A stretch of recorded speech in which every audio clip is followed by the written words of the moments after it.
Pozdravljeni! Ta video posnetek prikazuje, kako v konkordančniku Nov Sketch Engine izdelamo seznam ključnih besed.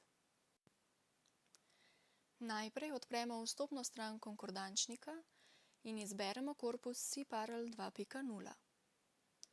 Na začetni strani v meniju na levi kliknemo Seznam besed. Izberemo želeni podkorpus, v našem primeru podkorpus govorov poslank v prvem mandatu. Nato kot atribut določimo lemo s poenoteno malo začetnico, zato da dobimo seznam najpomembnejših besed v njihovi osnovni obliki in ne seznama sklanjanih besed.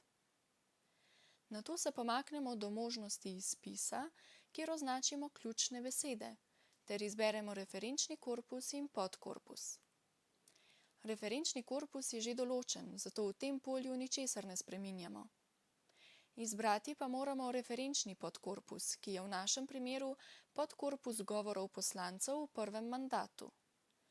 Na ta način bomo primerjali govore poslank in poslancev. Nato kliknemo Izdelaj seznam besed.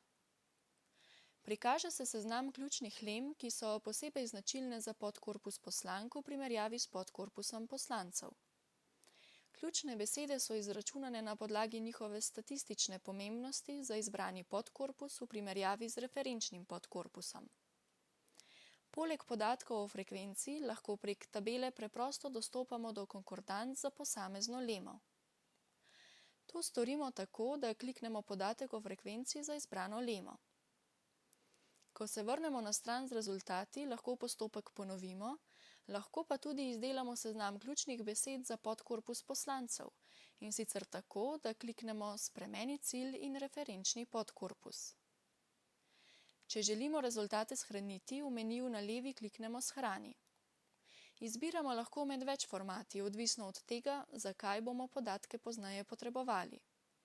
V našem primeru bomo izbrali format CSV, ki omogoča enostavno obdelavo v enem izmed urejevalnikov preglednic. Na koncu zgolj še kliknemo Shrani seznam besed in datoteka se prenese v naš računalnik. V naslednjem videoposnetku si bomo ogledali, kako iz korpusa izluščimo kolokacije.